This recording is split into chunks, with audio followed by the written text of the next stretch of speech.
하나님 우리의 있는 모습 그대로를 받아주시고 또 그 모습 그대로 아버지 앞에 나가는 우리들을 기뻐하신 아버지께서 오늘 저희들에게 말씀하여 주실 때 우리 안에서 또 우리의 삶에서 아버지의 새로운 일들이 일어나게 되어질 줄로 믿습니다. 하나님, 그 새로운 일들이라는 것은 옛 부대에 담을 수 없는 것이오니 오늘 저희들에게 새 부대를 허락하여 주시옵소서. 그래서 하늘의 그 신령한 포도주, 새 포도주를 담아내기에 충분한 오늘의 저희들이 되게 하여 주실 줄로 믿습니다. 오늘도 이 말씀 앞에 서시는 우리 사랑하는 성도님들을 축복하오니 그 축복이 우리의 삶 속에서 하나님의 구체적인 그 하늘로서의 삶으로 재현되어질 줄로 믿사오며 우리를 원하신 예수님의 이름으로 기도드립니다. 아멘.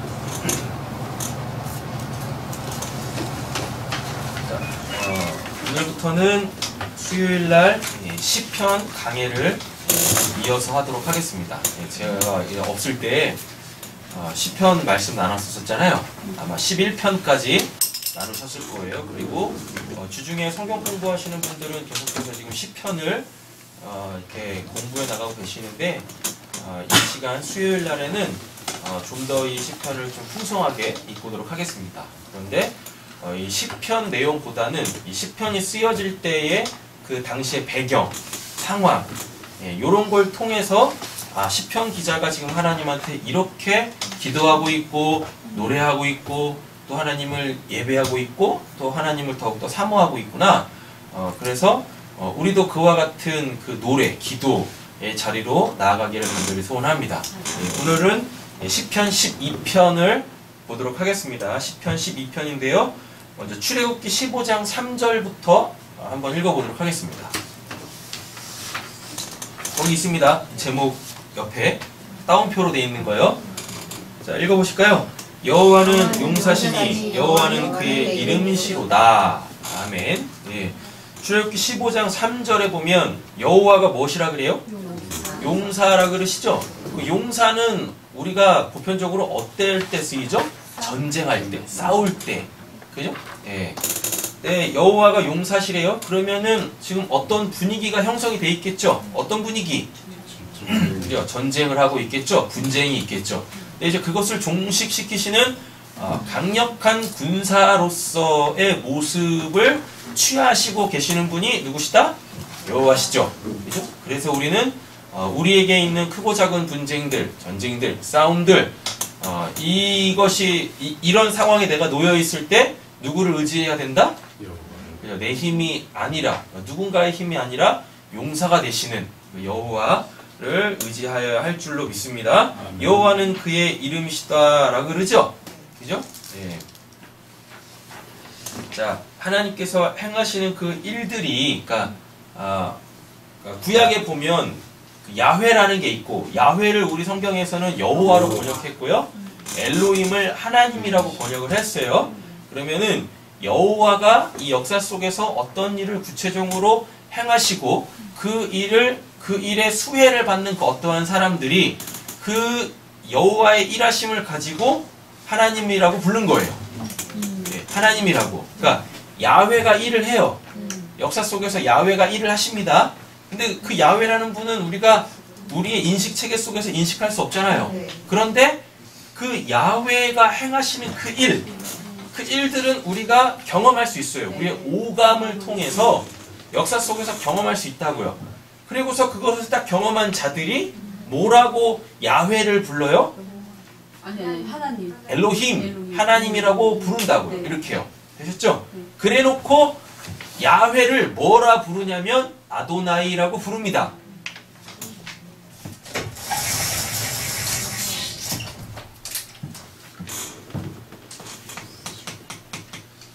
야훼가 있어요. 야훼를 한글 성경에서는 여호와로 이렇게 번역을 했어요. 근데 야훼는 우리가 인식할 수 있어요, 없어요? 없어요. 감지가 안 되십니다. 그럼 우리가 이 야훼라는 분을 믿을 수가 없잖아요. 맞죠? 그래서 야훼가 어떻게 해요? 자기를 계시하시죠. 뭘로? 사역으로. 특별히 어떤 사역? 구원 사역이 있죠. 네. 그죠? 구원 이 사역을 우리가 이렇게 수혜를 받잖아요. 네. 그럼 그때 우리가 이 야훼를 뭐라 부르냐면 엘로힘이라고 부르는데 이걸 한글 성경에서는 하나님으로 번역을 했어요. 그리고 또는 뭐 신이라고 합니다. 되셨죠? 그래서 우리가 그 하나님의 구원 사역을 통하여서 그 누구를 여호와를 이렇게 알아먹어요. 알아먹으면 이때 이제 이 여호와를 뭐라고 호칭하냐면 야훼라고 호칭하지 않고 아도나이라고 호칭을 합니다. 그럼 이 아도나이를 우리 한글 성경에서는 뭐로 번역을 했냐면 주로 번역을 한 거예요. 주님 또는 주인 이런 식으로. 되셨죠? 네. 근데 시편 12편은 요 지금 하나님의 구원 사역이 뭘로 등장을 해요? 어떤 그 전쟁, 분쟁 이런 걸로 등장을 한다고요? 그러면서 지금 이 여호와가 어떤 모습으로 사역을 하고 계세요? 용사. 그죠? 네. 용사로 이렇게 드러나고 있다라는 겁니다. 자, 보겠습니다. 오늘 설교의 제목은 주께서 보증하시는 주의 말씀이에요. 예, 주님께서 보증하시는 주의 말씀. 이렇습니다. 자, 1절부터 8절까지 돼 있죠. 근데 이게 두 절씩 이렇게 잘려가지고 어떠한 지금 상태를 우리에게 전개시키고 있어요. 1절, 2절은 그 어떠한 상황에서 뭐 하고 있어요? 호설하고 있어요. 시편 기자가 왜 이러는 겁니까? 뭐라고? 지금 그 상황, 실제적으로 일어나는 이 상황을 하나님한테 뭐 하고 있는 거예요? 얘기하고 있다고요. 호소하고 있다고요. 이러이러하다고. 그죠? 역사적 사건을 지금 막 이야기하고 있다고요. 근데 그 역사적 사건이 어떤가 보세요. 첫 번째, 주님 도와주십시오 라고 하잖아요. 그죠? 그러면은 당연히 하나님께서 어떻게 하시겠어요? 도와주셔야 되겠죠. 어떠한 상황에서 도움을 청하고 있는가? 신실한 사람도 끊어지고 진실한 사람도 사람 사는 세상에서 사라지고 있습니다. 라고 이렇게 얘기하고 있네요. 되셨죠? 네. 근데 이게 보니까 신실한 사람이라고 돼 있잖아요.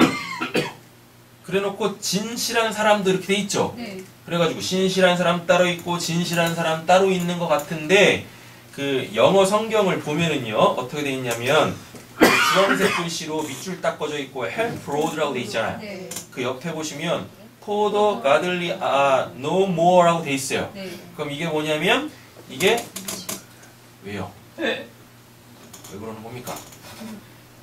더 잘 읽을 수 있으면 읽어보시오. 자, 이게 이제 가들리가 뭐냐면 요걸 이제 한글 성경에선 신실한이라고 번역을 한 거예요. 신실하다라는 건 쉽게 말하면 이제 신심이 있는 하나님 같은 하나님의 마음을 가진 이렇다고요. godly 하면 이제 신 같은 신처럼 이런 뜻이란 말이죠. 되셨죠? 예. 자, 그래놓고 옆에 보시면 이제 그 이거 뭐죠? 세미콜론 있죠. 네. 예, 그래놓고 설명을 해요. 도대체 가들리가 뭐냐? 더 가들리가 뭐냐? 라고 했더니 뭐라고 그래요? The faithful have 라고 되어 있습니다. 믿음 있는 자. 그죠? 그래서 이거를 한글 성경에서 뭘로 번역했어요? 진실한 이라고 번역을 해놨다고요. 예. 그러니까 우리는 이제 이 내용을 봐야 되는 거죠. 뭐냐면 하나님에 대하여서라는 건 반드시 뭘 수반하고 있어야 돼요? 그 믿음을 수반하고 있어야 됩니다. 근데 지금 그런 사람들이 어디서? 사람 사는 세상에서 사라지고 있대요. 지금 더 이상 찾아볼 수 없다라고 그렇게 얘기를 하고 있다라는 거죠. 그죠? 그럼 지금 이들이 믿음을 잃어버리고 있는 상태인가? 아니면은 죽임을 당하고 있는 상태인가? 이런 생각을 하셔야 되는 거예요. 예. 근데요, 하나님이 믿음을 주신 사람들은 그 믿음이 없어질 수가 없어요. 하나님이 믿음 주셨는데 그 사람을 하나님이 포기하지 아니하신다고요. 그럼 지금 상황은 어떤 상황이란 얘기예요? 1절의 상황은. 그쵸? 그죠? 사람 사는 세상에서 신실하고 진실한 사람들이 끊어지고 사라지고 있대요. 이건 뭐냐면 지금 죽임을 당하고 있다는 얘기입니다. 그럼 사람 사는 세상에는 뭐가 없다는 얘기예요? 믿음이 없다는 얘기죠. 하나님에 대한 믿음이 없다는 얘기죠. 맞죠? 예. 그래서 예수님이 뭐라 그래요? 곧 있으면 세상이 너희를 미워할 거야 라고 얘기합니다. 그런데 너희를 미워하는 게 아니라 나를 미워해서 나를 믿는 너희들까지도 미움의 대상이 되는 거야 라고 얘기를 하고 있어요. 이렇게 세상에서는 이제 점점 누가 사라져요? 예. 하나님에 대한 믿음을 가지고 있는 자들이 그 믿지 않는 자들에 의하여 하나님을 인정하지 않고 하나님을 믿지 않고 하나님을 사랑하지 않고 하나님으로 살아가지 않는 자들에 의하여 이렇게 신실하고 진실한 사람들은 없어지게 되어져 있어요. 죽게 되어진다고요. 그래가지고 요한계시록에 뭐라 그래요? 순교자의 피가 차기까지 하나님이 기다리고 계신대요. 그들의 구원을 보류하고 계신다라고 이야기를 하고 있습니다. 그러면 결국 우리는 어떻게 된다는 얘기입니까? 우리가 믿음 있는 자면 이렇게 돼야 된다는 얘기죠. 우리도 사람 사는 세상에서 끊어지고 사라지게 되어진다라는 거죠. 누구에 의하여? 그죠? 세상에 의하여, 공중권세 잡은 자들에 의하여 그렇게 된다라는 얘기입니다. 그래서 이 땅에 그러한 자가 한 명도 없게 되어지면 어떻게 되어져요? 소위 말하는 그 최후 종말이 오는 거예요. 최후 종말이. 그러니까 보니까 지금 계속 기독교가 지금 어떻게 돼가고 있어요? 그죠? 쇠락해 가고 있어요. 지극히 성경적인 거예요. 위기의식을 느껴가지고 뭐하면 우리 다시 막 부흥의 역사를 일으킵시다 라고 하는 그 순간 뭐가 일어나요? 거기서 사단의 역사가 일어나요. 그러면 더 이상 복음을 복음으로 전하지 않고 교회의 인원수를 채우기 위한 빈자리를 채우기 위한 세상 방법으로 전도하기 시작하게 되어집니다. 그런데 교회에 사람들이 많아졌다고 교적부에 기독교 그러니까 자기 종교란에 기독교라고 썼다고 그 숫자가 많아진다고 다시 부흥이 일어나는 게 아니라니까요. 최후 종말이 이렇게 오는 거예요. 됐죠? 그날이 언제인지는 아무도 모르죠. 근데 역사를 큰 이 그림으로 조망해 보면 그 이제 소위 말하는 최후 종말이 가까이 오는 것 같아요. 그리고 봐도 교회도 그 교회 같지 않은 교회들이 참 많이 있지 않습니까? 맞잖아요. 하나님을 찾지 않는 교회가 얼마나 많은데요. 입술로는 하나님을 찾죠. 근데 진짜 하나님을 찾느냐고요. 그 믿음으로 보는 영역조차도 인지하지 않는데, 인정하지 않는데, 사모하지 않는데 거기에 무슨 구원의 역사가 일어나겠습니까? 그렇잖아요. 자, 보겠습니다. 2절 보세요. 사람들이 서로 뭐예요? 서로 거짓말을 하며 아첨하는 입술로 두 마음을 품고서 말합니다 라고 이야기하죠. 그러므로 통해서 지금 뭐하고 있다는 얘기입니까? 설마 하나님에 대한 믿음을 가지고 있는 자, 하나님이 주신 믿음을 가지고 있는 자가 뭐 거짓말하고 이 세상에서 무슨 뭐 이 잘 먹고 잘 살기 위하여서 소위 말하는 그 이 돈과 명예와 권력 이런 것들을 얻기 위하여 거짓말 해가지고 남을 짓밟고 일어서며 남을 속이겠습니까?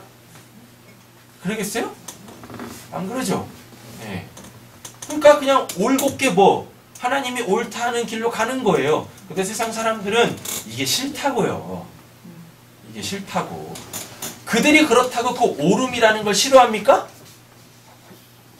아니에요. 그들도 옳음이라는 걸 좋아한다고요. 그러나 그 옳음으로 살아간다고 그 옳음으로 살 때에 자기가 원하는 돈, 명예, 권력, 안락한 삶 이거를 자기가 원하는 만큼 얻을 수가 없더라라는 겁니다. 이거를 우리 그리스도인들이 인정을 하고 수용해야 될 부분인 거예요. 아니 맞아요. 우리는 그래도 올곧게 살아야 되겠죠. 하나님의 뜻대로 살아야 되겠죠. 맞죠? 우리가 그렇게 하나님의 뜻대로 산다고 우리가 원하는 만큼의 그 돈과 명예와 권력, 그 안락한 삶이 주어지지는 않는다고요. 되셨어요? 그러니까 그냥 그 부조리한 이 세상 자체를 있는 그대로 받아들여야 되는 거예요. 그냥 세상 자체가 죄악으로 만연해요. 가득 차 있어요. 그러니까 아무리 우리가 올곧게 살아간다고 해서 세상이 그렇게 바뀌지 않아요. 그냥 우리는 내 그 세상에 대한 큰 욕심보다 그냥 하나님에 대한 올곧은 그 마음, 그 삶의 양식대로 살아가면 되시겠다라는 겁니다. 됐죠? 네, 세상 사람들은 그 오름이라는 것보다 자기의 그 욕심, 탐심이 더 커요. 그러니까 옳게 안 살아가는 거예요. 하나님을 안 믿는 거예요. 왜? 하나님을 믿으면 어떻게 되니까? 그런 부조리한 것들로부터 내가 분리격리 거룩하게 되어지거든요. 그러면 그 순간부터 어떻게 해야 되죠? 내가 인정해야 될 부분이 있다라 그랬죠? 세상의 부조리. 그 부조리라는 것은 내가 원하는 만큼의 세상의 것들을 얻을 수 없다라는 거예요. 어떤 방법으로 살아갈 때? 하나님에 대하여 올곧은 마음으로 살아갈 때, 옳은 방법으로 살아갈 때 그렇게 내가 원하는 세상에 대한 그 탐심과 탐욕은 채워지지 않는단 말입니다. 되셨죠? 근데 이전은 지금 어떻다는 얘기입니까? 하나님에 대한 오름이라는 것보다 자기의 그 탐심과 탐욕, 뭐에 대한? 세상에 대한, 저 나라가 아니라 이 세상에 대한 그 마음이 더 크다 보니까 뭐 어떻게 해야 돼요? 그 하나님을 이 부조리한 세상 속에서 치워가야지.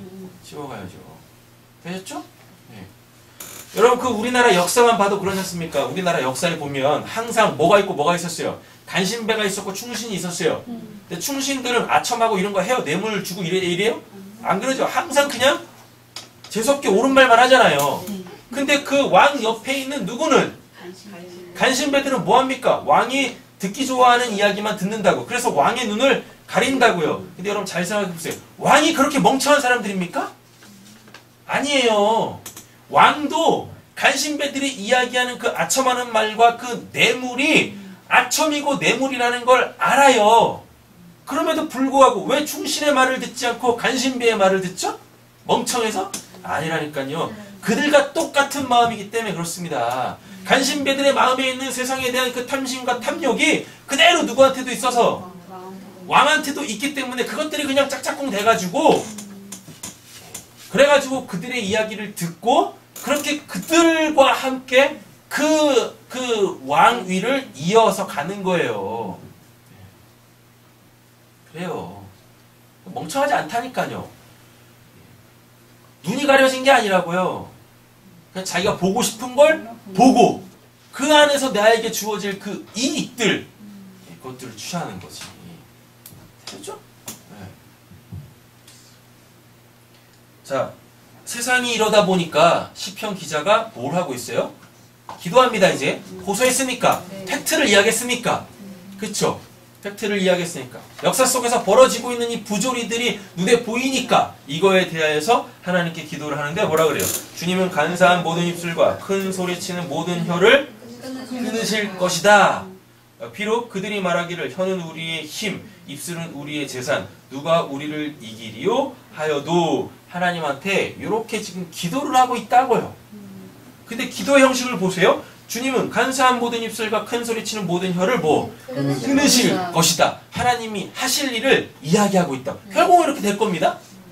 그리고 이따 이제 본문 이게 배경이 되는 말씀을 볼 건데 진짜 그대로 돼요. 우리가 이런 기도 해야 되지 않겠습니까? 그죠? 네. 얼마나 멋있어요. 그렇게 하실 것이다. 선포하는 거잖아요. 네. 믿음이 있으니까 하나님이 하실 일을 이렇게 선포할 수 있는 거예요. 기도하면서 하나님한테. 그러니까 하나님이 어떻게 해요? 내가 그렇게 해야 되는 거야? 믿음 안에서 기도하니까 내가 그렇게 해야 되네? 그래서 그렇게 하신다니까요. 실제적으로. 근데 우리는 어떻게 해서든지 하나님의 옆구리를 살짝 긁어가지고 내가 원하는 거 얻어내려고 하잖아요. 그죠? 이 기도의 내용을 바꾸셔야 돼요. 우리에게 믿음이 있으면 하나님께서 하실 일을 그냥 선포하는 거예요. 누구에게? 사람한테 하지 마시고 하나님한테 하시는 거예요. 이게 사람한테 선포를 하잖아요? 그럼 조마조마합니다. 왜? 예, 하나님 만약에 안 해주시면 어떻게 되니까? 내가 되게 믿음 없는 사람 될 것 같고 막 이러니까요. 그죠? 그러니까 사람한테 하는 게 아니라 누구한테? 하나님한테 선포하는 거예요. 믿음으로. 예. 하나님이 그거 원치 아니하시지 않습니까? 그거 하나님이 하셔야죠.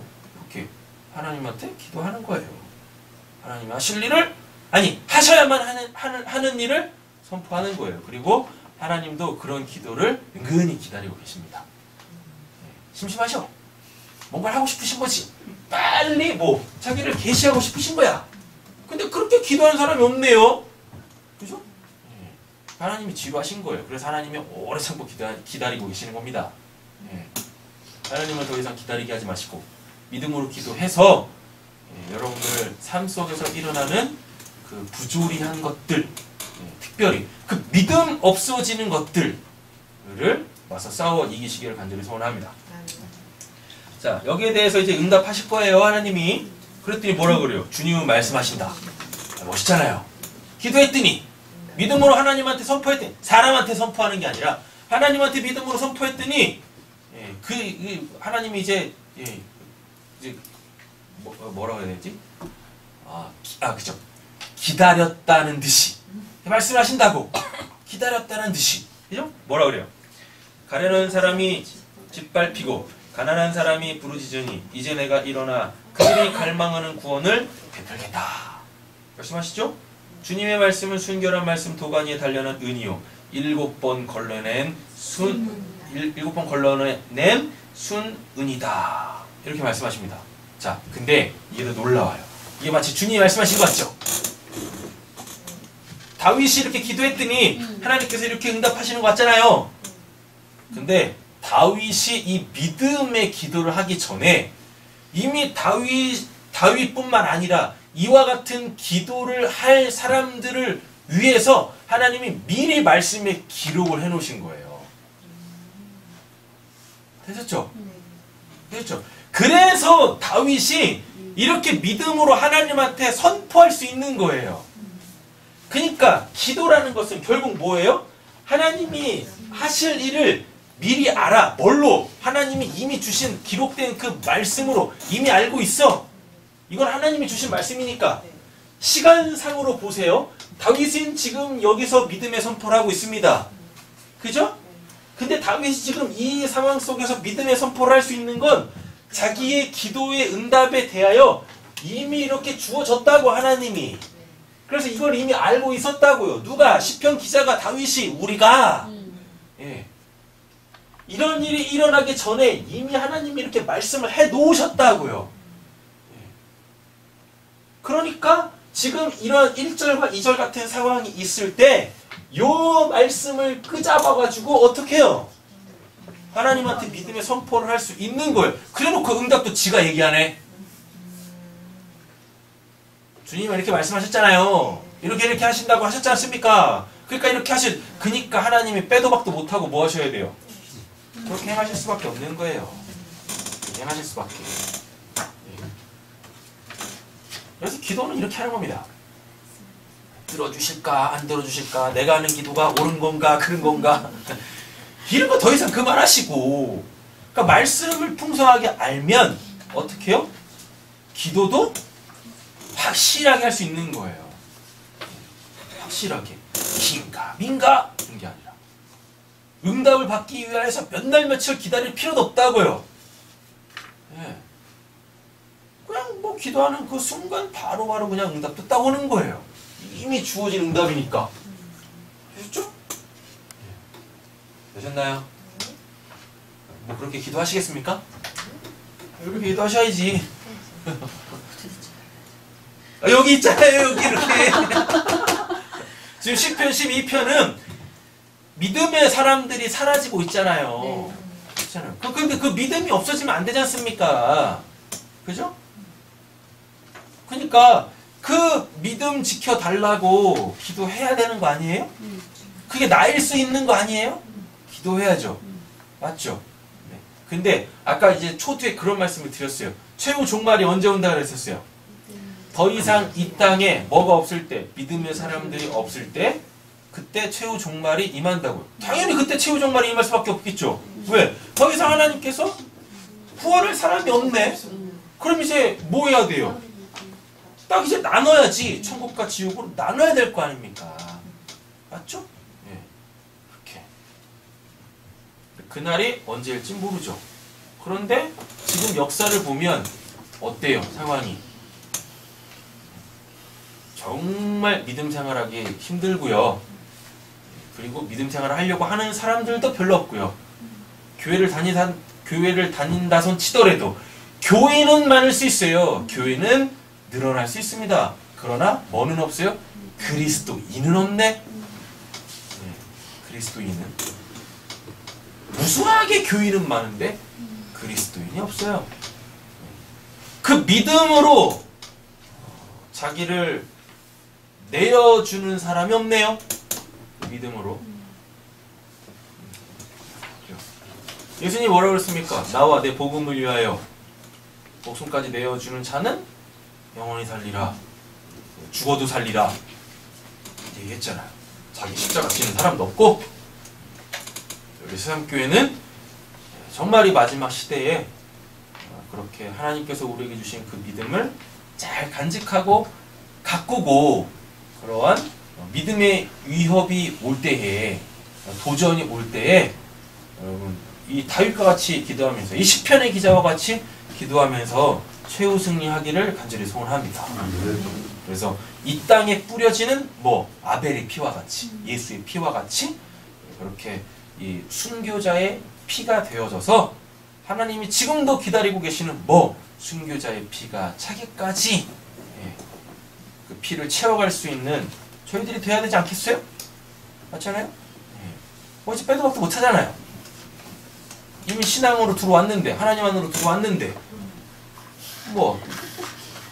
들어온 출구는 있는데, 입구는 있는데 출구는 없네? 그리고 길이 하나밖에 없어. 맞잖아요. 돌아갈 수도 없어. 그죠?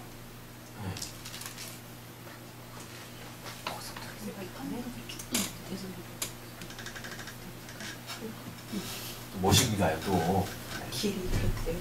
길이? 자, 보겠습니다. 이미 성경 공부를 통해서 대부분 이제 말씀을 보셨는데, 시편 12편의 핵심이 6절이에요. 주님의 말씀은 순결한 말씀, 도가니에 단련한 은이요, 7번 걸러낸 수는이다. 요게, 자, 이제 꺽쇠로 되어져 있는 파란색 글씨 있죠? 거기 보겠습니다. 하나님의 말씀은 정직하고 무오하며 완전하여 절대적이다. 이걸 설명하는 거예요. 요렇게 6절에 주의 말씀을 순결하고 도가니에 단련한 은이요 7번 걸러낸 수는 같도다. 이게 뭘 의미하는 거냐면 하나님의 말씀이 어떻게 하고요? 정직하고 무오하고 완전하여 절대적이다 라는 이야기인 거예요. 그래서 요 하나님의 말씀이 우리의 뭐가 돼요? 믿음과 구원의 근거가 된다라는 얘기입니다. 내가 경험하고 있는 거 말고, 내가 경험했던 거 말고, 이미 하나님이 이미 말씀해 주신 그 말씀 갖고 기도하고 그 말씀으로 응답도 받았다라고 얘기했잖아요. 방금 전에. 맞죠? 이게 우리의 믿음의 근거가 되는 거예요. 그래서 로마서 10장 17절에 뭐라 그래요? 믿음은 들음에서 나고 그 들음은 그리스도의 말씀에서 난다 라고 얘기를 하는 거예요. 예수의 말씀이라고 안 그랬어요? 그리스도의 말씀. 그리스도의 말씀이 뭐겠습니까? 예수가 했던 말씀, 즉 기록된 말씀이 누구에 의하여? 성령에 의하여 그 믿음으로 주어질 때의 그 말씀. 그래서 이제 성경에 이런 표현들이 있어요. 뭐냐면 로고스라는 게 있고 레마라는 게 있습니다. 그죠? 이 로고스, 레마 할 때 하나님이 이런 표현을 써요. 쉐마가 뭐냐면 들으라라 그래요. 그죠? 그래서 우리가 듣기 시작하잖아요. 그럼 그때 그걸 샤하라 그래요. 샤하가 뭐였었어요? 예배 시작. 그죠? 하나님이 쉐마 하신다니까요. 그래서 우리가 그거에 반응을 해요. 들어요. 그럼 그때 이제 샤하가 되는 겁니다. 예배가 시작되어져요. 그럼 뭐가 주어집니까? 로고스라는 게 주어져요. 로고스. 근데 이 로고스에 누가 역사하면 하나님의 영, 하나님의 신, 그리스도의 영, 즉 성령이 역사하면 이 로고스가 뭘로 바뀌어요? 레마로 바뀌어요. 요금 요렇게 표현할게요. 로고스는 우리가 인식할 수 있어요. 우리의 지성과 이성 체계 속에서 납득할 수 있는 하나님의 말씀을 뭐라 그래요? 로고스. 즉 우리의 지성으로 이해할 수 있는 말씀을 로고스라 그래요. 근데 이게 전부가 아닙니다. 이게 어디에 박혀야 돼요? 우리 마음에 박혀야 돼요. 우리의 마음이라는 건 중심이죠. 맞죠? 그리고 우리의 마음의 중심을 또 성경에서는 이런 단어로 바꿨습니다. 심장, 허파. 이게 우리의 마음이라 그래요. 그러면서 그 심장과 그 허파가 생명의 근원이라고 한다고요. 우리의 심장에서 뭘 뿜어내야? 피를 뿜어내야 우리가 살 수 있죠. 그리고 우리 허파에서 뭐? 공기를 들숨 날숨 해줘야 우리가 살 수 있는 거 아닙니까? 맞잖아요.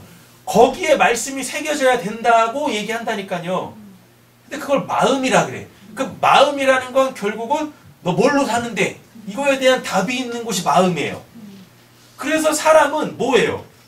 마음으로 살아가는 거예요. 그래서 이제 이 말을 험하게 이야기하면 지 멋대로 산다라 그러죠. 맞죠? 예. 아무리 누가 뭘 해도 그게 옳다고 해도 이 마음이 동하지 않으면 사람은 결코 하지 않아요. 예. 그래요. 할 수는 있어요. 강압에 의하여. 맞죠? 강압에 의하여. 또는 설득돼서 할 수 있어요. 그러나 자기가 원하는 그 결과를 얻어내지 못한다니까요. 그래서 중간에 다 뭐예요? 탈락하는 거예요. 근데 하지 말라고 해도 그 마음이 동했고 그리고 그 마음이 원하는 어떤 구체적 대상이 있으면 죽어라고 합니다. 금식하며 하고 철야하며 한다니까요. 특별히 하고 작정해서 하고 이래요. 그래서 사람은 그 마음으로 살아가는 거예요. 그 마음에 뭘 품었느냐 그걸로 산다고요. 근데 로고스는 어디에 있고 말씀이 여기에 있어요. 그죠? 그래서 이 말씀 갖고 뭐예요? 정죄하고 비판하고 분석만 합니다. 근데 이 로고스가 성령에 의하여 딱 깨지면 어디에 새겨져요? 그 마음, 그 심장, 그 허파에 딱 새겨진다고요. 그때 그 마음에 있는 말씀을 레마라 그래요. 그럼 이 레마는 그 사람의 삶에 뭐가 돼요? 원칙이 됩니다. 이유가 되고 동기가 되고 목적이 된다니까요. 그래서 그 하나님의 말씀으로 살아가게 되어져요. 근데 만약 로고스로 살면 이걸 율법이라고 해요. 율법이라고. 마음은 하기 싫어도 머리에서 해야 돼. 그래야 하나님한테 두드려 받지 않아. 그래서 한다니까요. 그때 그 말씀을 로고스라 그래요. 그리스도인이라는 것은 뭐냐면 이 레마가 이 로고스가 이 교인이 하나님의 구원 사역에 의하여 성령에 의하여서 뭐가 되는 거예요? 레마가 되고 그리스도인이 되는 거예요. 그래서 하나님의 마음을 알아? 사도 바울이 그러잖아요. 누가 하나님의 마음을 알아 그 하나님을 전할까? 그러면서 뭐라 그래요? 우리는 예수의 마음, 예수 그리스도의 마음을 가졌다라고 얘기한다니까. 그게 마음에 새겨진 레마, 하나님의 말씀인 거예요. 6절이 지금 이거라고요. 6절이 레마라고요. 6절이 레마. 6절이 레마. 7절. 이제 확신으로 갑니다. 응답 받았으니까. 주님께서 우리를 지켜주십시오. 지금부터 영원까지 우리를 지켜주십시오. 라고 확신에 차서 이렇게 이야기하고 있습니다. 주위에는 악인들이 우글거리고 비열한 자들이 사람들 사이에서 높임을 받습니다. 1절과 8절. 그러니까 1절과 8절이 지금 현 상황이죠. 그 안에서 일어나는 일, 하나님께서 행하실 일, 그리스도인들이 어떤 입장을 취해야 되는가? 이렇게 마치 싸개식으로 이렇게 구조를 잡아놓고 안에다가 우리가 정말 들어야 될 그 말씀을 딱 새겨 놓는 거예요. 그러니까 시편 기자가 지금 이렇게 이야기하면 문제 제기를 했어요. 암울하죠. 그죠? 그래놓고 뭐 했어요? 이런 상황 속에서 하나님께서만 우리의 용사시고 하나님께서만 우리의 구원자십니다라고 딱 얘기를 했다니까요. 그럼 사람들이 뭐예요? 해멜래 해. 그럴 거야 이런다고요. 그래 이렇게 되잖아요. 이렇게 되면 문제 의식을 잃어버립니다. 그러니까 여기까지 7절까지 이야기를 딱 듣고 어떻게 밖에 나가서 와르르 무너지는 거예요. 바뀌는 거 아무것도 없네. 그래서 마지막에 뭐예요? 다시 한번 8절에서 1절의 상황을 다시 얘기하는 겁니다. 무장하고 가. 네, 무장하고 가. 이렇게. 문제 제기했어요? 방법 이야기했어요? 구원받는 방법 이야기했어요? 그래놓고 다시 뭐? 내가 이 말씀 가지고 부딪혀야 될 세상의 그 부조리, 그 악한 자들을 다시 언급하는 거예요. 언급하는 거. 되셨죠? 예. 그래서 요 시편 12편은 요런 구조로 되어 있는 거예요. 문제 제기, 현실, 그리고 거기에 대한 어떠한 그 기도와 응답과 확신. 하나님만이 우리의 멋이다? 용사시다. 하나님만이 우리의 구원자시다. 라고 해놓고 다시 뭐? 요거 갖고 이제 어디로 가? 세상으로 가. 그 구조리 속으로 다시 들어가. 이렇게. 그래서 8절에 1절과 똑같은 이야기를 다시 하는 거예요. 근데 많은 사람들이 이제 신앙을 하면서 이게 뭐 설마 뭐 교회에서 좋은 얘기 듣지 뭐 나쁜 얘기 듣겠습니까?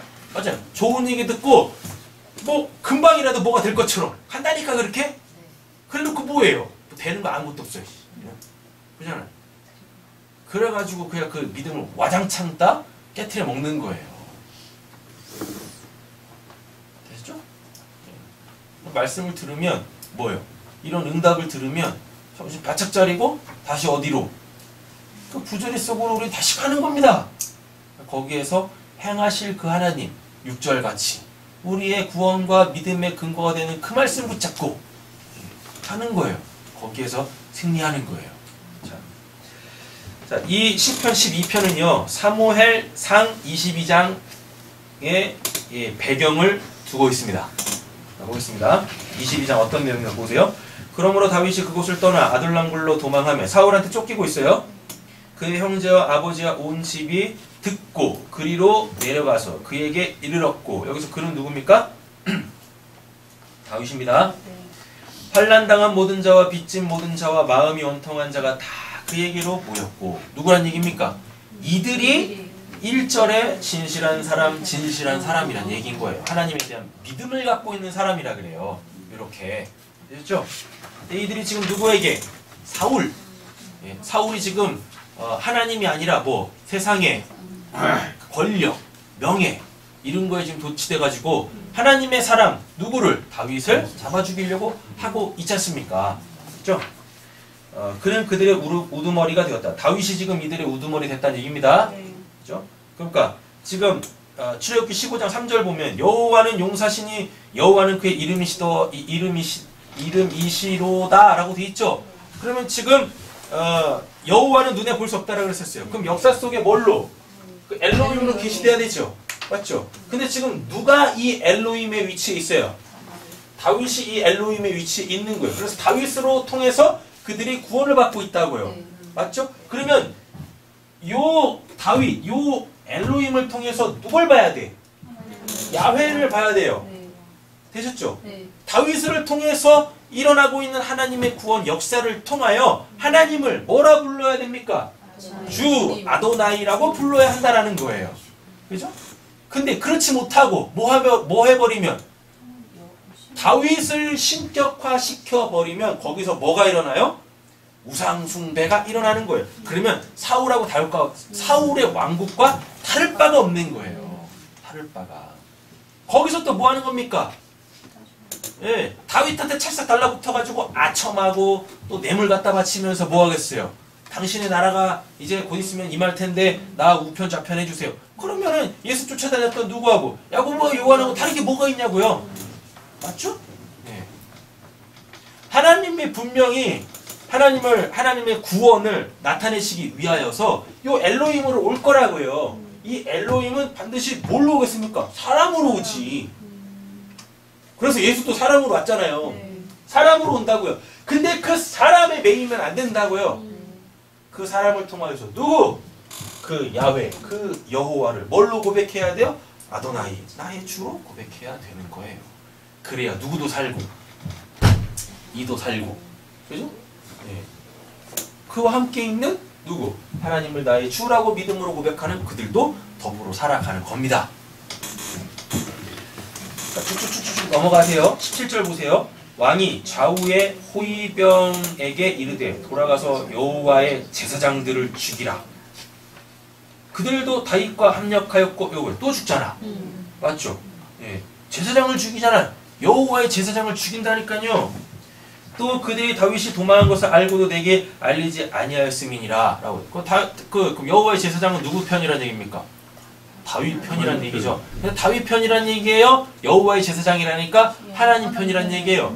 하나님 편이란 얘기죠. 맞죠? 그러니까 사울 왕국에서 하나님에 대한 믿음을 갖고 있는 자들이 지금 다 어떻게 숙청당하고 있는 거예요. 근데 다윗이 뭐라고 기도했어요? 아까 2절, 3절, 4절, 5절, 6절 이렇게 기도했잖아요. 7절 기도했잖아요. 그러니까 하나님께서 뭐? 실질적으로 이렇게 응답하셔야 되죠. 왜? 6절에 하나님의 구원의 말씀은 정확 무오하다고 했으니까 그건 반드시 성취된다는 얘기잖아요. 그래서 이들이 누구한테 오냐면 다윗한테 옵니다. 자 보세요. 하나 왕의 신하들이 손을 들어 여호와의 제사장들 죽이기를 싫어한지라. 살려주시죠. 자 보세요. 왕이 도액에게 이르되 너는 돌아가서 제사장들을 죽이라 하며 에돔 사람 도액에 돌아가서 제사장들을 쳐서 그날의 세마포 에봇 입은 자 몇 명을 죽여요? 85명을 죽였고, 예, 제사장의 성읍 놉에 남녀와 아이들과 젖 먹는 자들과 소와 나귀와 양을 칼로 쳤더라. 죽이잖아 이렇게. 예. 그럼 여기서 말하는 도액은 뭐란 얘기입니까? 2절이겠네요? 네, 예, 아첨하는 자, 두 마음을 품은 자. 그래서 다 수청당하는 거야. 그리고 쫓겨나고 막 이런 상황이라니까요. 자, 그랬을 때 20절 아이돔의 아들 아히멜렉의 아들 중 하나가 피하였으니 그의 이름은 아비아달이라. 그가 도망하여 다윗에게로 가서 사울이 여호와의 제사장을 죽인 일을 다윗에게 알림해 다윗이 아비아달에게 이르되 그날에 에돔 사람 도에게 거기 있기로 그가 반드시 사울에게 말할 줄 내가 알았노라. 이거 말하잖아 이렇게요. 그죠? 내 아버지의 집은 모든 사람 죽은 것이 나의 탓이로다. 두려워하지 말고 뭐라 그래요? 내게 있으라. 왜? 다윗한테 뭐가 있으니까요? 하나님의 말씀이 있잖아요. 그 용사, 그러니까 모든 전쟁에서 늘 승리하는 다윗. 다윗은 알았다고요. 자기가 잘나서 이긴다라는 거라고 생각하지 않았다고요. 다윗은 누굴 붙잡았습니까? 이름이 그러니까 하시는 일이 용사고, 근데 그의 이름이 여호와라는 그분을 믿고 있었다고요. 그분을. 예. 그래가지고 뭐 나한테 와. 나한테 누가 있으니까. 날 지금까지 살려내고 계시는 그 용사이신 여호와가 계시니까 나에게 오면 그 하나님께서 우리를 지켜주실 거야 라고 이렇게 믿음으로 선포하고 있다고요. 자, 내 생명을 찾는 자가 내 생명도 찾는 자니 내가 나와 함께 있으면 안전하리라. 참 이런 말. 앞뒤가 얘기를 잘 들어보면 앞뒤가 잘 안 맞아. 지금 사울이 자기를 죽이고 있대. 그래서 자기도 도망 다니고 있대요. 근데 내게 나하고 같이 있으면 안전하대. 우리 같으면 뭐 해야 돼요? 나도 지금 내 코가 석자예요. 그래서 나하고 함께 있으면 죽을 수 있어요. 그러니까 딴 데로 가서 이래야 되는데 다윗은 지금 뭐 하고 있어요? 나 쫓기고 있으니까 나한테 와. 그럼 살 거야. 이게 왜 이런 말을 할 수 있는 거죠? 살 길이 보이는 거예요. 쫓김을 당하고 있지만 뭐예요? 도망갈 길이 보이는 거야. 피할 길이 보이는 거예요. 그래서 사도 바울 똑같이 얘기한다니까. 우리가 우겨쌈을 당하여도 사방으로 우겨쌈을 당하여도 두렵지 아니한다니까. 해를 당하지 않을 거라고 얘기한다니까요. 왜요? 우리한테는 살 길이 분명하게 있으니까요. 다윗은 그 길이 보이는 거예요. 그리고 뭐예요? 사울이 그렇게 잡아 죽이려고 해도 한 번도 잡힌 적이 없어요. 그리고 전쟁이 쫓기면서 전쟁을 하고 있는데 계속 승리를 해. 맞죠? 네. 그럼 다윗이 아무리 생각을 해봐도 뭐예요? 본인이 생각해도 이상해. 이거 하나님이 하시지 않으면 될 일이 아닌 거예요. 그렇잖아요. 네. 그러니까 길이 보이는 거예요. 예전에 그런 설교 한 번 한 적 있죠. 되어진 일로 되어질 일을 보라고요.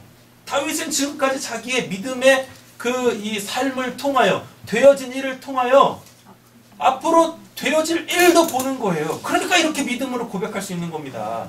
옆에 계신 분에 축복하고 오늘 말씀을 정리하면서 가도록 하겠습니다. 나와 함께 갑시다. 살 길이 있습니다. 네. 괜히 왜요? 나 살기도 바빠 이러지 마시고. 네. 나도 지금 길이 안 보여서 깜깜 이러지 마시고 우리를 비치라고 했는데 괜찮습니까? 자 보세요. 23절 보겠습니다. 두려워하지 말라. 아 이거 했죠? 어디지? 2절. 네, 2절. 네. 다윗이 여호와께 네, 다윗이 여호와께 묻자와 이르되 내가 가서 이 블레셋 23장입니다. 23장으로 넘어가요. 네. 지금 이들이 함께 했어요. 네. 그죠? 이제 상황이 바뀌어요. 블레셋 사람들로 바뀌어요. 네. 사람들이 23장 1절 사람들이 다윗에게 전하여 이르되 보소서 블레셋 사람이 그일라를 쳐서 그 타작마당을 탈취하더이다 하니 이에 다윗이 여호와께 묻자와 이르되 내가 가서 이 블레셋 사람들을 치리까? 여호와께서 다윗에게 이르시되 가서 블레셋 사람들을 치고 그일라를 구원하라라고 하죠. 네. 이게 이제 다 읽으면 시간이 가니까요. 블레셋 사람들에게서 그일라 사람들을 살려줬죠. 네. 그죠? 그래가지고 이제 그일라 사람들에게 이제 도움을 얻으려고 그래요. 네. 근데 그일라 사람들이 뭐냐면 꼬질릅니다. 예, 은혜도 못 갚아. 은혜를 받았으면 은혜를 갚아야 되는데 은혜도 안 갚는다고요. 이렇게 됐죠? 자, 그래서 4절 보세요. 다윗이 여호와께 묻자오는데 여호와께서 대답하여 이르시되 일어나 그일라로 내려가서 내가 블레셋 사람들을 내 손에 넘기리라. 하나님의 말씀하시니까 믿고 가는 거죠. 네. 다윗이 이와 같이 녹색 글자만 보고 있어요. 다윗이 이와 같이 그일라 주민을 구원했죠. 네. 맞죠? 자, 그래놓고 10절 가보세요. 다윗이 이르되 이스라엘 하나님 여호와여 사울이 나 때문에 이 성을 멸하라고 그일라로 내려오기를 이 꾀한다 함을 주의 종이 분명히 들었나이다. 그일라 사람들이 나를 그의 손에 넘기겠나이까? 주의 종이 들은 대로 사울이 내려오겠나이까? 이스라엘 하나님 여호와여 원하건대 주의 종에게 일러주옵소서 하니 여호와께서 이르시되 그가 내려오리라. 뭐합니까? 그일라가 배신한다는 얘기잖아요. 네. 그죠? 그래서 사울이 잡아주기로 온다니까요. 다윗이 이르되 그일라 사람들이 나와 내 사람들을 사울 손에 넘기겠나이까 하니 여호와께서 이르시되 그들이 너를 넘기리라. 라고 한다니까요. 예. 그럼 이들도 누구란 얘기예요? 2절에 이들이란 얘기죠. 네. 네. 서로서로 거짓말하며 아첨하는 입술로 두 마음을 품고 있죠. 왜? 절대적 권력이 지금 누구한테 있어요? 사울한테 있잖아요. 근데 자기네들을 도와준 사람이 누구예요? 다윗이라고. 은혜를 받았죠. 은혜를 갚아야지. 맞죠? 근데 은혜도 안 갚아. 그럼 이들은 뭐 없다는 얘기인 거예요? 은혜 없다는 얘기인 거죠. 은혜를 모른다는 얘기는요, 믿음이 없다는 얘기인 거예요. 믿음이 없다는 얘기. 그러니까 누구한테 찰싹 달라붙을 수밖에 없어요. 사울밖에 달라붙을. 믿음이 없으니까 누구가 안 보여요? 하나님이 안 보이죠. 다윗을 통해서 역사하고 계시는 구원의 하나님이 안 보이는 거죠. 맞죠? 그러니까 눈에 보이는 뭘 쫓아갈 수밖에 없어요. 사울, 힘의 논리, 그 절대적 권력 앞에 무릎 꿇을 수밖에 없다니까요. 예. 그럼에도 불구하고 그 상황 속에서 하나님은 하나님을 신실하게 믿는 그들을 지켜내시고 보호하십니다. 예. 이렇게. 그죠? 그러니까 우리는 우리가 또 은혜를 베풀 수도 있잖아요. 누군가한테. 그럼 그걸 땡인 거야. 그러니까 뭘 기대하지 마세요. 예. 됐죠? 은혜 베풀었으면 그걸 땡인 거예요. 우리는 항상 은혜 베풀어 놓고 뭔가 기대하죠. 뭘 기대해? 돌아오는 거 뒤통수밖에 없어. 뒤통수 받고 싶지 않으면 기대하지 마세요. 그냥 그때 내가 그냥 하나님께 구원의 도구로 쓰임 받으면 그걸로 족한 거 아닙니까? 왜? 내가 하나님께 쓰임 받았으면 내가 은혜를 베푼 거 자체가 이미 뭐예요? 보상 받은 거야. 그렇잖아요. 하나님 날 써주셨으니까 내가 하나님을 경험한 거 아닙니까? 그래서 하나님에 대한 믿음이 더 커진 거 아닙니까? 더 하나님을 더욱더 신실하게 의지할 수 있는 거 아닙니까? 맞잖아요. 이미 받은 거라고. 이미. 왜 이렇게 좋아하세요? 요거 이상. 네? 이미 받으셨어요? 기대하지 마시라니까요. 그러니까. 받았다가 기대했다가 뒤통수 맞아가지고. 네, 다 쏟으셨어요? 쏟지는 않고요. 열만 받았죠. 여러분 받으셔도 돼요. 인간인데 뭐. 그죠? 감명없겠어요, 인간이? 네. 생색은 내지 말면 그게 뒤통수지?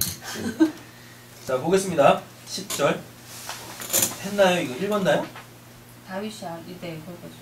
다 읽었어요. 아, 다 읽었군요. 사무엘도 다 읽었어요. 11개 네. 상 자, 지금 10편 12편은 사무엘상 22장 이 상황 때문에 지금 이렇게 10편 12편을 쓴 겁니다. 네. 근데 요 사건, 요 비슷한 사건이 또 나와. 열왕기상 19장에도 또 나와요. 자, 이게 뭐냐면 열왕기상 18장 그 유명한 갈멜살 대전입니다. 거기서 이제 엘리야가 대승하죠. 네. 그래서 그 바알과 아세라 선지자 850명을 다 쳐 죽여요. 네. 그랬더니 이제 이세벨이 네. 그때 이제 아합의 부인이 이세벨이었는데 이세벨이 그 아세라를 섬겼다고요. 네. 예, 그 다산의 여신인 아세라를 섬겼어요. 아세라는 또 바알 신의 와이프야. 그렇다고요. 그러니까 자기 종교가 지금 엘리야에게 깡그리 지금 깨졌잖아요. 네. 그러니까 이세벨이 지금 열받은 거죠. 그래가지고 엘리야를 잡아 죽이려고 사방에다 그냥 이 사람들 다 푸른 거예요. 예. 그러니까 생명의 위협을 받죠. 누가? 엘리야가. 그래가지고 하나님한테 또 이제 투덜투덜 대는 거예요. 참 인간적이요. 예. 그래서 엘리야가 참 괜찮은 선지자예요. 예. 또 쓰임 받을 때는 또그 왕창 쓰임 받는데 그래도 뒤통수 맞으면 또 이제 또 막 그냥 또 짜증 내고 또 분내고 화내고 예, 그죠? 그런다니까. 그래가지고 왜 하나님 뭐 나만 남겨놨냐고. 예, 막 이래도 하나님한테 투덜투덜 한다니까요. 그래가지고 심지어 날 그냥 죽여. 하나님 이렇게 얘기까지 한다니까요. 예. 자, 2절 보세요. 이세벨이 사신을 엘리야에게 보내어 이르되 내가 내일 이맘때에 반드시 내 생명을 저 사람들 중 한 사람의 생명과 같게 하리라. 그렇게 하지 아니하면 신들이 내게 벌 위에 벌을 내림이 마땅하리라 한지라. 예. 이세벨이 지금 작정하고 엘리야를 죽이려고 하고 있습니다. 자, 9절 보세요. 엘리야가 그곳 굴에 들어가 거기서 머물더니 여호와의 말씀이 그에게 임하여 이르시되 엘리야야 내가 어찌하여 여기 있느냐. 그가 대답하되 내가 만군의 하나님 여호와께 열심히 유배하오니. 네. 내가 만군의 하나님 여호와께 열심히 유배하오니 이는 이스라엘 자손이 주의 언약을 버리고 주의 제단을 헐며 칼로 주의 선지자들을 죽였으며 오직 나만 남았거늘 그들이 내 생명을 찾아 뺏으려 하나이다. 네. 그러니까 뭐예요? 내가 열심을 냈더니 내가 하나님한테 열심을 냈더니 결국 나한테 돌아오는 건 생명의 위협입니까? 괜히 열심 냈어. 괜히 유별나게 신앙생활했어. 우리 주변에 뭐 그런 거 있잖아. 뭘 그렇게 유별나게 신앙생활을 해? 그러면서 하는 말 있잖아요. 이 광신자야 이러잖아요. 광신도 뭐 이러잖아요. 그죠? 예. 유별나지 않으면 하나님께 쓰임을 받지 못해요. 그래서 유별나셔야 된다니까. 유별나게 신앙을 해야 돼요. 근데 우리는 이제 그런 게 있죠. 내가 그렇게 유별나게 신앙을 하면 오히려 그들에게 뭐 역효과가 나지 않을까. 아니 그들하고 나하고 뭔 상관이 있어. 내가 하나님께 쓰임받는 게 중요하지. 하나님으로 살아가는 게 중요하죠. 그들이 날 목숨을 해하려고 하는데 어떻게 상관이 없어요. 아니 유별나가지고 지금 내가 쓰임받고 있잖아요. 약간 이제 이런 거 있잖아요. 내가 이렇게 유별나게 신앙을 하는 그 모습을 보면서 그들이 야 왜 그렇게 유별나게 신앙을 해? 라고 해가지고 마치 그들이 구원을 받지 못할 것 같은 예, 그런 시덥지 않은 그 염려, 근심, 걱정 그런 거 하지 마시라니까요. 그들의 구원은 하나님에게 속해 있는 거예요. 내 모습 보면서 뭘 신앙을 그렇게 유별나게 해? 오히려 감사하셔야죠. 내가 그렇게 지금 신앙을 유별나게 하고 있다는 게 감사한 거예요. 그렇지 않으면 구원을 못 받습니다. 옆에 좀 다시 한번 또 이렇게 축복하고 도전하겠습니다. 유별나게 신앙을 한번 해봅시다. 지금 충분히 유별나시는 건가요? 그래요. 하나님 보시겠죠? 네. 자, 그랬더니요. 18절에 그러나 내가 이스라엘 가운데 7,000명을 남기리니 다 바알에게 무릎 꿇지 아니하고 다 바알에게 입못 치지 아니한 자니라. 그러니까 엘리야가 지금 뭐 하고 있어요? 생명 위협을 당하니까 나만 남았다고 하나님한테 원망불평하고 있고 왜 나를 그렇게 유별나게 사용하십니까? 난 또 왜 이렇게 유별나게 또 하나님한테 올인했지? 막 이러고 있는 상황 속에서 하나님 뭐라 그래요? 너만 그런 거 아니야. 너 같은 사람이 7,000명이나 있어. 그러니까 교만하지 마. 라고 얘기하시는 겁니다. 네가 얼마나 잘났으면은 야 네가 잘나가지고 내가 그렇게 너를 유별나게 쓰는 줄 알아? 너 같은 사람 몇 명이나 있대? 7,000명이나 있대. 여러분 지금 시대에 7,000명 그때 당시에 7,000명 이게 숫자 자체가 차이가 나요. 그리고 이스라엘 사람들이 그렇게 인구가 많지 않아.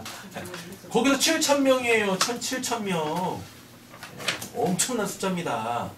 그러니까 지금 내가 내 생명의 위협 때문에 그리고 나의 그 하나님보다 더 커 보이는 누구 때문에 적군 때문에 사탄의 세력 때문에 눈이 멀어서 안 보인 거지 구석구석 지금 엘리야 못지않은 그 7,000명의 사람들이 여전히 그들의 믿음으로 그렇게 신실하게 살아가고 있다고요. 할렐루야. 네. 그러니까요. 내 눈이 가려져 있는 것 뿐인 겁니다. 뭐 때문에? 하나님보다 내가 처해 있는 문제가 더 크게 지금 느껴지니까 하나님의 구원의 역사가 지금 안 보이고 있는 거예요. 되셨어요? 자, 그랬더니 어떻게 돼요 이제? 이 말 듣고 이제 엘리야가 깽깽대요. 아이고 그랬구나. 나만 이런 게 아니구나. 뭐 내가 대단해서 갈멜산 대전에서 이렇게 승리한 게 아니구나. 나 못지않은 사람들이 7,000명이나 이렇게 하나님으로 살아가고 있구나. 이렇게 딱 깨닫고 나니까 이제 하나님께서 그에게 사명을 주십니다. 그래서 그 유명한 엘리사가 등장을 해요. 야, 너 가가지고 엘리사한테 기름 부어라 라고 한다니까. 지금 숨어있어도 지금 부족할 판국에 맞죠? 대놓고 사역을 하라네. 나가서 사역해. 네가 할 거 해. 라고 한다니까요. 그래놓고 이후에 말씀에 보잖아요. 선지 생도 학교를 세워. 그래가지고 그 이제 신학생들 50명 데려다 놓고 또 열심히 또 막 가르친다니까요. 네. 그러니까 우리가 이러는 거예요. 이렇게 올라갔다가 그냥 기고만장했다가 푹 꺼졌다가 그냥 그래서 교만했구나 했다. 또 이제 하나님께서 또 이제 또 올리시면 또 사역하고 막 이러는 거예요. 네. 유별난 사람들만 이러는 거야. 유별난 사람들. 네. 네. 숨어 있어야 될 판국에 오히려 뭐예요? 사역을 한다는 거예요. 오히려 하나님께 그렇게 쓰시는 거예요. 그렇게 지켜주시고 보호해 주시는 것입니다. 말씀 쭉 읽어보시면 되시고요. 자, 시편 12편을 통하여서 우리가 마음에 새겨야 될 말씀이 있습니다. 로마서, 데살로니가전서, 베드로 전서인데요.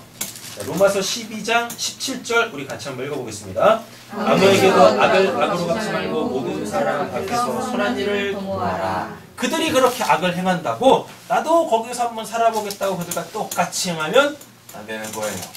그냥 세상은 부조리해요. 사단이 공중원에 잡고 있어요. 그냥 그걸 그대로 인정하시면 됩니다. 세상 바꾸려고 하지 마세요. 세상 안 바뀝니다. 세상이라는 건. 거기서 우리는 뭐 하나님의 말씀을 그렇게 흑도가니에 놓고 7번 재련한 것처럼 하나님도 이 세상이라는 이 부조리 속에서 오히려 우리를 담금질하셔가지고 정금보다 더 깨끗하고 온전하고 순전한 우리의 믿음 그렇게 챙겨 가시는 거예요. 우리는 그런 여정 속에 있는 겁니다. 그래서 악으로 갚지 말고 뭐예요? 오히려 선한 일을 도모해야 할 줄로 믿습니다. 데살로니가전서 5장 15절에도 똑같이 말하죠. 삼가 누가 누구에게든지 악으로 악을 갚지 말게 하고 서로 대하든지 모든 사람을 대하든지 항상 뭐예요? 선을 따르라. 사이같이 이렇게 그죠? 베드로전서 3장 8절에서도 똑같이 얘기합니다. 9절 읽어보겠습니다. 악을 악으로 욕을 욕으로 갚지 말고 도리어 복을 빌라. 욕 좀 하지 마세요. 네. 욕 좀 하지 마세요. 왜 이렇게 욕을 잘해? 네? 욕하지 마세요. 누가 욕하지? 우리 교회 욕하시는 분 없죠?